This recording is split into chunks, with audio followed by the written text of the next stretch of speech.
ఏ బాటైనా పర్వాలేదంట, సమయంతో సాగటమే మన సింపుల్ సిద్ధాంతం.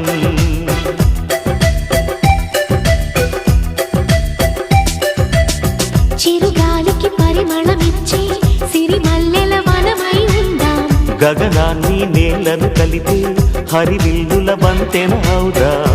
ఆనందం అంటే అర్థం మనమందా, ప్రతి పూట పాటై సాగే హుషారు సరిగమలో.